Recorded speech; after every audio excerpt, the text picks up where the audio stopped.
वज़ीर आला खैबर पख्तूनख्वा ओहदे से मुस्ताफ़ी हो गए। अली अमीन गंडापुर ने अपना इस्तीफ़ा गवर्नर खैबर पख्तूनख्वा को भिजवा दिया। अली अमीन गंडापुर का कहना है कि बानी पीटीआई के हुक्म पर वज़ारत आला से इस्तीफ़ा दिया। वज़ीर आला का ओहदा बानी पीटीआई की इमानत था। सुहेल आफरीदी को मेरी मुकम्मल हिमायत हासिल रहेगी। इस्तीफ़े के मतन के मुताबिक अली अमीन गंडापुर ने लिखा कि वज़ीर आला बना तो सूबे को माली बहरान और दहशत गर्दी का सामना था। बानी पीटीआई की रहनुमाई की बदौलत सूबे को माली इस्तेहकाम की राह पर गामजन किया।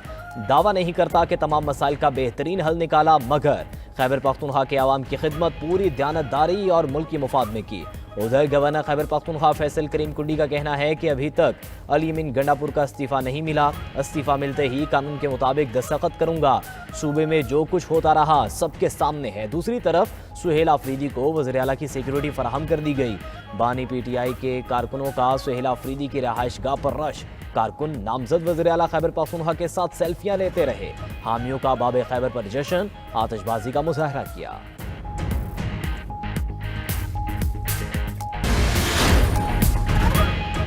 सुहेल आफरीदी नए वज़ीर आला खैबर पख्तूनख्वा होंगे। बानी पीटीआई का अली अमीन गंडापुर की कारकर्दगी पर अदम इत्मीनान का इजहार। बानी पीटीआई ने वज़ीर आला खैबर पख्तूनख्वा को ओहदे से हटाने का हुक्म दिया। पीटीआई के सेक्रेटरी जनरल सलमान अकरम राजा की मीडिया से गुफ्तगू कहा कि बानी पीटीआई ने औरंगज़ई में शहादतों पर इंतहाई गम का इजहार किया।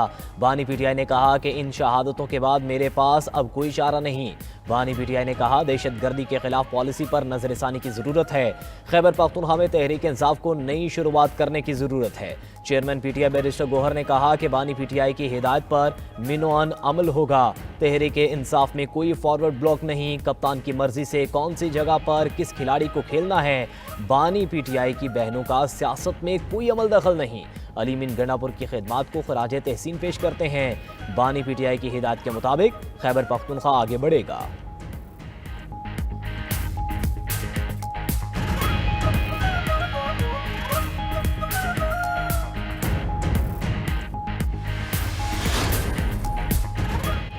वफाकी हुकूमत की इत्तेहादी जमात पीपल्स पार्टी को मनाने की कोशिशें तेज। मुस्लिम लीग नून का हुकूमती वफ्द नवाब शाह सदर आसिफ अली जरदारी की रिहाइशगाह पहुँच गया।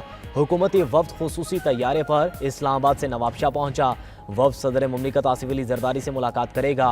वफाकी वज़ीर दाखिला मोहसिन नकवी भी मुलाकात में शरीक होंगे। स्पीकर कौमी असम्बली सरदार यासादी की सरबराही में हुकूमती वफ्द नवाब शाह रवाना हुआ। वज़ीर आज़म शहबाज शरीफ ने वफ्द को सदर मुमलिकत से मिलने की हिदायत की थी। हुकूमती वफ्द ने नायब वज़ीर आज़म इसहाक़ डार, आज़म नज़ीर तारड़ और राना सनाउल्लाह शामिल। उधर chairman Peoples Party Bilawal Bhutto ने 18 अक्टूबर को सेंट्रल एग्जीक्यूटिव कमेटी का इजलास तलब कर लिया। ईसीसी के इजलास में मुल्की सियासत से मुतल्लिक़ अहम फैसले होंगे। वज़ीर आज़म शहबाज शरीफ से हुकूमती मुज़ाकिराती कमेटी की मुलाकात। वज़ीर आज़म की आज़ाद कश्मीर में मामलात अहसन तरीक़े से हल करने की पज़ीराई। कहा कि कश्मीर में तमाम मामलात खुशअस्लूबी से हल हुए। कश्मीरी अवाम के तमाम तहफ़्फ़ुज़ात को दूर किया जाएगा।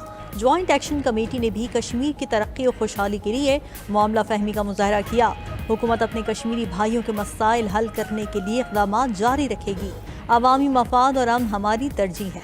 आज़ाद कश्मीर के अवाम की खिदमत करते रहेंगे। कश्मीरी अवाम की तरक्की और खुशहाली के लिए इक़दामात उठाते रहेंगे। दूसरी तरफ नून लीग का वज़ीर आज़म आज़ाद कश्मीर के साथ इत्तेहाद ख़त्म करने का इंदिया। सदर मुस्लिम लीग नून आज़ाद कश्मीर शाह गुलाम कादिर का कहना है कि हुकूमत की नाकामी और नालायकियों का बोझ क्यों उठाएं। हमारा फोकस अगला इंतखाब होना चाहिए। बानी पीटीआई लोगों को टिश्यू पेपर की तरह इस्तेमाल करते हैं। यही तारीख अली अमीन गंडापुर के साथ भी दोहराई जा रही है। वफाकी वज़ीर तारिक फजल चौधरी की इस्लामाबाद में मीडिया से गुफ्तगू। कहा कि मुस्लिम लीग नून और पाकिस्तान पीपल्स पार्टी का इत्तेहाद बरकरार रहेगा। अदम एतमाद की सियासी मुखालिफिन की ख्वाहिश कभी पूरी नहीं होगी। इसहाक़ डार की सरबराही में पीपल्स पार्टी से मुज़ाकरात का आगाज़ हुआ है। बाहमी इख्तिलाफ दोनों पार्टियों की क़यादत की सतह पर हल होंगे। तारिक फजल चौधरी ने मज़ीद कहा कि वज़ीर आज़म आज़ाद कश्मीर को हटाने या अदम एतमाद का फैसला नहीं हुआ। वज़ीर आज़म शहबाज शरीफ से मुलाकात में इस बात का कोई तज़किरा नहीं हुआ। जॉइंट अवामी एक्शन कमेटी का कोई मुतालिबा गैर आइनी नहीं।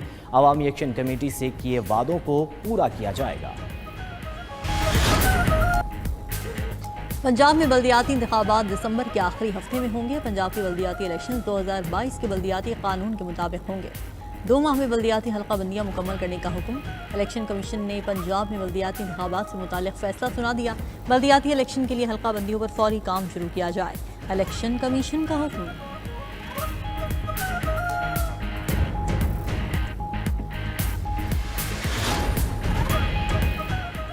सुप्रीम कोर्ट में 26वीं आईनी तरमीम के खिलाफ दरखास्तों पर समाअत। वकील हामिद खान ने केस में फुल कोर्ट तश्कील देने की इस्तदा कर दी। आईनी बेंच के सरबराह जस्टिस अमीनुद्दीन खान ने रिमार्क्स दिए कि जब तक आइन में तरमीम नहीं होती मौजूदा आइन पर ही इन्हिसार करना होगा। जस्टिस मुसर्रत हलाली ने कहा कि 26वीं आईनी तरमीम ठीक है या गलत, फिलहाल अदालत ने इसे मुअत्तल नहीं किया। आप इस तरमीम को आइन का हिस्सा समझते हैं तभी चैलेंज किया है। जस्टिस मोहम्मद अली मजहर ने रिमार्क्स दिए, फिलहाल मरकजी केस को नहीं सुन रहे, फुल कोर्ट की दरखास्त पर दलाल दें। वकील हामिद खान ने दलाल दिए कि 26वीं आईनी तरमीम से जजिस की अक्सरियत खत्म हो गई। जस्टिस जमाल खान मुंतकिल ने पूछा, एक तरमीम हो चुकी, आप उसे मान रहे हैं या नहीं? हामिद खान ने जवाब दिया कि हम इस तरमीम को नहीं मान रहे। अदालत ने समाअत कल तक मुलतवी कर दी। गजा मुआहदे पर हमास और इजराइल के दरमियान तीसरे रोज भी बिलवास्ता मुज़ाकिरात। फ़लस्तीनी मुज़ाहिमती तंजीम हमास का कहना है कि कैदियों की रिहाई के लिए इजराइल के साथ फहरिस्तों का तबादला किया है। कतरी वज़ीर आज़म शेख मोहम्मद बिन अब्दुर्रहमान अस्सानी को मुज़ाकिरात में शिरकत पर खुशामदीद कहते हैं।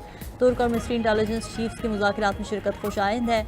इन ओहदेदारान की शमूलियत मुज़ाकिरात को मुस्बत रुख देने के लिए मददगार साबित होगी। इजरायली वज़ीर आज़म नेतन्याहू के मुज़ाकिरात को सबूताज करने की गुंजाइश महदूद होगी। अरब मीडिया का कहना है कि सालिस मुमालिक मुआहदे पर अमल की राह में हायल रुकावटों को दूर करने के लिए काम कर रहे हैं। अमरीकी सदर के दामाद जेरेड कुशनर और खुसूसी अर्सी विटकॉफ भी मुज़ाकिरात में शिरकत के लिए मिस्र पहुंच गए।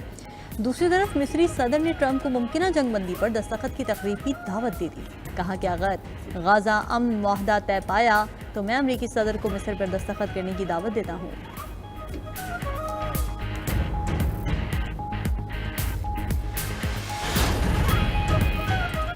जंगबंदी मुज़ाकरात के बावजूद इसराइल की गजा में बमबारी से होनी फौज ने मजीद 10 फ़लस्तीनियों को शहीद कर दिया। गजा में हमलों से 3 रोज़ में 104 फ़लस्तीनी शहीद हो चुके।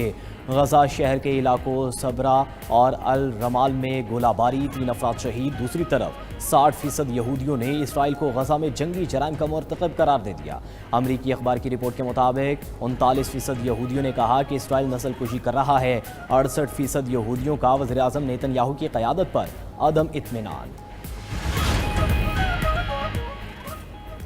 यूक्रेन के 5000 मुरब्बा किलोमीटर इलाके पर कब्जा कर लिया। रूसी सदर का दावा। व्लादिमीर पुतिन ने आला फौजी कमांडर्स से मुलाकात के बाद कहा कि रूसी फौज को मैदान जंग में मुकम्मल बर्तरी हासिल है। यूक्रेनी अफवाज तमाम महाजों पर पीछे हट रही है। यूक्रेन की जानिब से रूस के अंदर गहराई तक हमला करने की कोशिशें जारी हैं।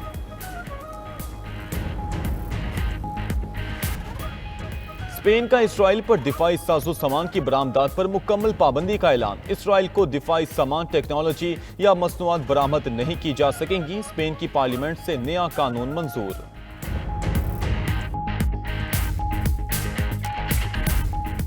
गजा जंगबंदी मुआहदा हफ्ता या इतवार को तय पा सकता है। अमरीकी सदर डोनाल्ड ट्रंप का दावा। व्हाइट हाउस में खिताब के दौरान कहा कि हमास के साथ मुज़ाकरात अच्छे जा रहे हैं। गजा में जंगबंदी मुआहदे के करीब पहुंच चुके हैं। जंगबंदी मुआहदे में तमाम मुस्लिम और अरब ममालिक शरीक हैं। ट्रंप ने रवा हफ्ते के आखिर में मशरिक वुस्ता का दौरा करने का इंदिया भी दे दिया।